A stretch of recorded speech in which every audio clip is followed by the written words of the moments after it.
మూసీ నదికి పూర్వ వైభవం తీసుకొస్తామని చెబుతున్న రేవంత్ సర్కార్ అందుకు అనుగుణంగా ముందడుగు వేసింది. మూసీ నది పరివాహకం అభివృద్ధి ప్రక్రియ వీలైనంత త్వరగా ప్రారంభించేందుకు కసరత్తు పూర్తి చేయాలని సీఎం రేవంత్ రెడ్డి అధికారులను ఆదేశించారు. నది మొత్తాన్ని సహజత్వం ఉట్టిపడేలా తీర్చిదిద్దాలన్నారు. ఇరువైపులా ఉన్న ప్రజల జీవన ప్రమాణాలు మెరుగుపడేలా చేయాలని సూచించారు. మూసీ నది పరివాహక అభివృద్ధిపై నానక్రామ్గూడ హెచ్ఎండిఏ కార్యాలయంలో అధికారులతో సోమవారం ఆయన సమీక్ష నిర్వహించారు. ఈ సందర్భంగా మూసీ సరిహద్దు ప్రాంత స్కెచ్తో పాటు పలు వివరాలను అధికారులు ఆయనకు వివరించారు.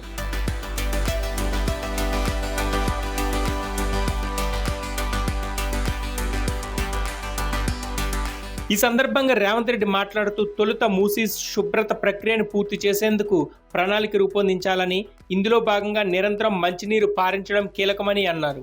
భవిష్యత్తులో చుక్క మురుగైన మూసీలో కలవకుండా చూడాలని సూచించారు. మురుగునీటి శుద్ధి కేంద్రాల ద్వారా వస్తున్న జలాలనే మూసీలోకి మళ్లించడం, మరోవైపు ఎగువ నుంచి నదిలోకి మంచినీళ్లు వచ్చేలా రివర్ లింక్డ్ ప్రాజెక్టు పైన దృష్టి సారించాలన్నారు. దీని సాధ్యాసాధ్యాలపై పూర్తి స్థాయిలో అధ్యయనం చేయాలని అధికారులను ఆదేశించారు.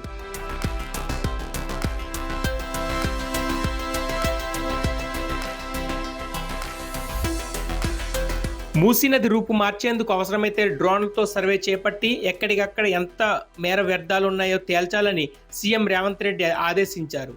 ఆక్రమణలు, పరివాహక ప్రాంతాల్లో ప్రస్తుతం నివసిస్తున్న కుటుంబాల గుర్తింపునకు అదనపు సిబ్బంది నియమించి వారికి పని విభజన చేసి త్వరితగతిన ప్రాజెక్టు ముందుకు కదిలేలా చూడాలన్నారు. నిర్వాసితులకు పునరావాసం, ఆక్రమణల తొలగింపులో తీసుకోవాల్సిన చర్యలపైన ప్రధానంగా దృష్టి సారించాలని అధికారులకు సూచించారు.